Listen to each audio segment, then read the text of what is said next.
Hello, just thought I'd give you a quick update on the three-story bungalow, as everybody's been asking a little bit about that.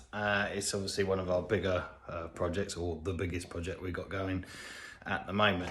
So, as you can see to me, there is a floor above my head. I'm currently standing in the lounge, so we've got that far. All of the beams are in. You can see this great big metal beam going across there. Obviously, some of that was in place before. But now we've started to do a bit of the electrics. As you can see in this cupboard behind me, they're all wired in all throughout the building. That's called first fix, basically. So they'll come back at a later date once all the plastering has been done. So you can see this conduit here. So the wire sits in there, comes out for your light switches. Obviously they will go on the end here. You won't see any of this bit. And that is actually the most common bit that people go, oh, I'd like to hang a picture on the wall. And then they drill a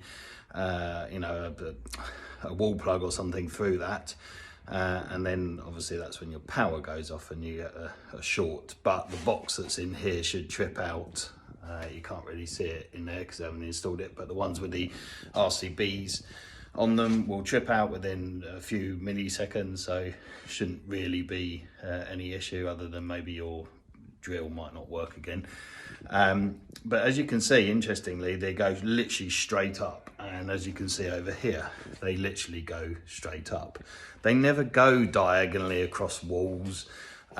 Worst case scenario, generally speaking, you might get one that maybe if there's like a light switch here, like a wall light here and then another wall light here, you might get the builders done it across like that, but current regs suggest or require them to go up and down like that, so you always know where the cable should be. Obviously it's not perfect, builders do dodgy things and then they just plaster over the top of them.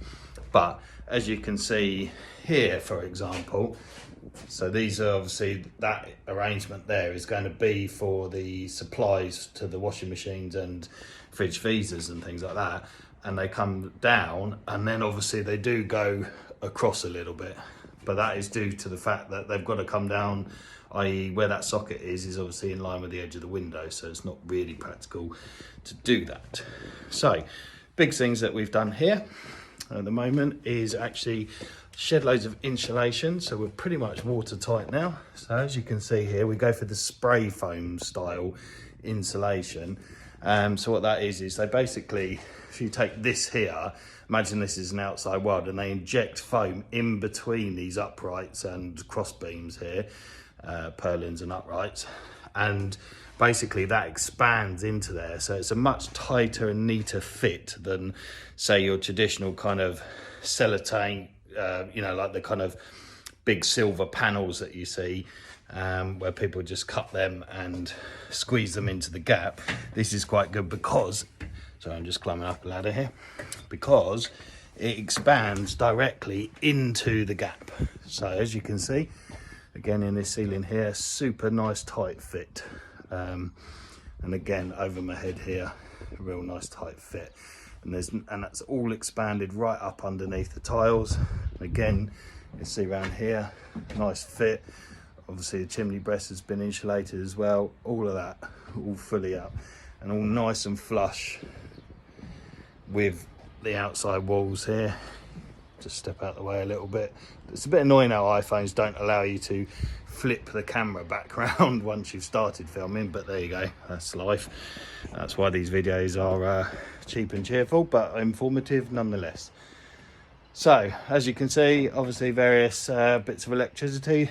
Plumbers are starting next week, this week even, and that should be all ready and raring to go for them. All the gas and the first fix for them will be installed. Window fitters have started fitting the windows. A few issues because the builder's a little bit behind with the lead work that sits on the top of here. So basically this has to be all wrapped in lead, otherwise you'll get water ingress issues and the wood will slowly rot away. So we're just waiting for someone to turn up and do that so they can then fit the windows. Obviously this is going to be the Juliet balcony arrangement, and then we'll have the same issue obviously in this room here, which as you can see, super insulated all round in between all of the various uprights and purlins across, and again window here waiting to go in, but we have the same issue here with the lead work.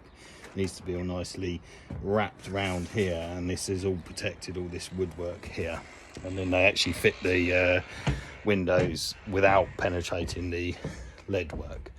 And then we've got obviously your hatch here to access the boiler, which will be just inside this cupboard here, and then as you see we've knocked through for the window here, which will be opening only from about here for planning regs, building regs arrangements. So yeah, pretty fair amount of work been done. Obviously, as always with everything, we're always a little bit behind, and everybody is you know, stretched and so on, but yeah, we're getting there slowly.